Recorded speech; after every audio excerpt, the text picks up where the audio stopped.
बिस्मिल्लाहिर्रहमानिर्रहीम। आज मैं करेले कीमा बनाना सिखा रही हूँ, यानी कि मेरे किचन में करेले बनाने का सीन ऑन है। ये मैंने इन्हें काट के स्लाइसिस कर लिया था, अंदर से साफ़ कर लिए थे अच्छी तरह। ये टमाटर 3 अदद हैं। इनकी स्किन रिमूव करने के लिए मैं इनके कट्स लगा दूँगी। बॉयल होकर स्किन रिमूव हो जाती है। कीमा फ्रीज़ हुआ हुआ है आधा किलो। हाफ़ केजी प्याज 2 अदद मैंने लिए थे, थोड़े से बचा लूँगी। मीडियम साइज़ के 2 टीस्पून अदरक लहसुन कुटा हुआ वो ऐड कर दूँगी। और टमाटर 3 मीडियम साइज़, वही जो मैंने कट लगा के रखे थे। पानी तकरीबन 1.5 ग्लास ऑफ वाटर जो है वो इसमें जाएगा। खुश्क मसालों में गरम मसाला हाफ़ टी स्पून, सुरख मिर्च पाउडर 1 टीस्पून, देगी लाल मिर्च हाफ़ टी स्पून। नमक कम जाएगा हाफ़ टी स्पून, वरना जब करेले खुश्क हो जाएंगे तो बहुत ज़्यादा उसमें नमक महसूस होता है। तो आइए कुक करते हैं इन मसालों को ऐड करके।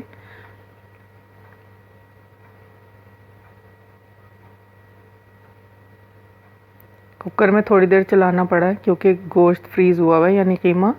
अगर ताज़ा कीमा मुयसर हो तो उसे डायरेक्ट पतीली में भी पका सकते हैं, फ्राई पैन में भी, जैसे आपकी मर्ज़ी। अब ये करेलों को मैंने नमक लगा कर रखा हुआ था तकरीबन आधे घंटे से। उन्हें मैं मसल लूँगी ताकि इसके अंदर से कड़वा सा जो एक पानी होता है वो निकल जाए। अलबत्ता कुछ मरीज़ लोग होते हैं जैसे डायबिटिक पेशेंट्स हैं, वो इसे मसले बग़ैर या नमक लगाए बग़ैर जो है कड़वापन इसका, उससे फ़ायदा हासिल कर सकते हैं, डायरेक्ट पका सकते हैं। ये कुकर चल रहा है ताकि कीमा गल जाए। ये करेले मैंने धो के खुश्क होने के लिए, थोड़ा पानी ड्रेन हो जाए इसलिए रखे थे। ये ड्रेन हो गया। अब मैंने इस साइड पे एक फ्राई पैन रखना है जिसके अंदर थोड़ा सा ऑयल ऐड करूँगी। ऑयल ऐड करते ही थोड़ा गर्म होगा तो मैं करेलों को फ्राई होने के लिए रख दूँगी।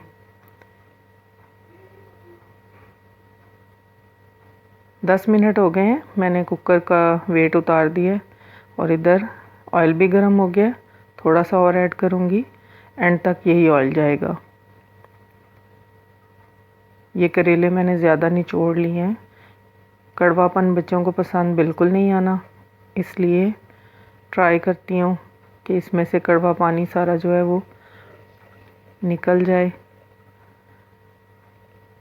करेले खुश्क भी होने चाहिए फ्राइंग के टाइम पे, बहुत ज़्यादा छींटे फिर उड़ते हैं नहीं तो।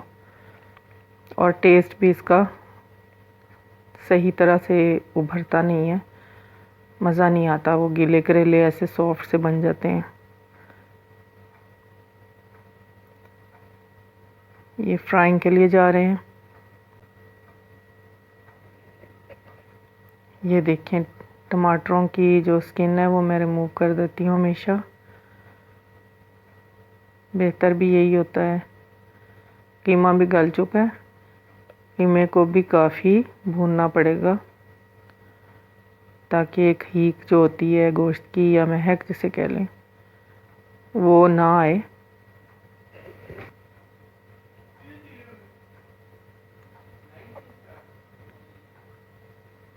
देख लेते हैं हमारे करेले जो हैं वो थोड़े से फ्राई होना शुरू हुए हैं कि नहीं। मीडियम लो जो है वो आंच है।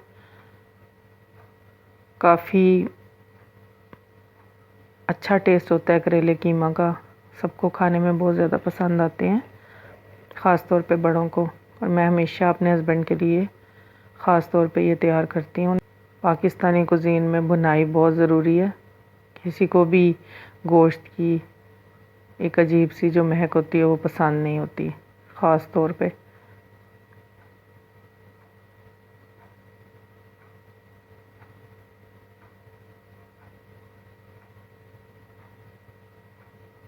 काफ़ी भुन चुका है, थोड़ा सा टाइम और दूंगी। इधर करेले भी हमारे तकरीबन फ्राई हो चुके हैं। बस कच्चापन ना रहे दोनों चीज़ों में, ये देख लेते हैं। कलर नहीं चेंज होना चाहिए सब्ज़ी का। हर वेजिटेबल जो है वो फ्रेश लुक अच्छी लगती है।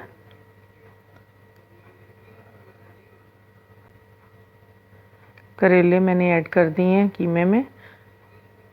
अनियन भी मैं फ्राई कर लूँगी उसी फ्राई पैन में, थोड़े से ऑयल में, 1 टेबलस्पून के करीब ऑयल में। अनियन जो है वो मैंने बाकी बचाए थे, उनको मैं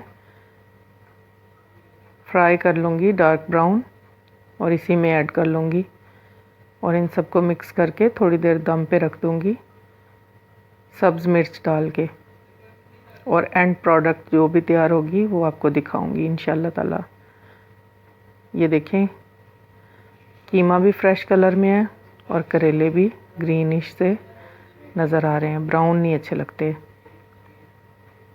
ये मैंने कीजिए, हमारे कीमा करेले खाने के लिए बिल्कुल तैयार हैं।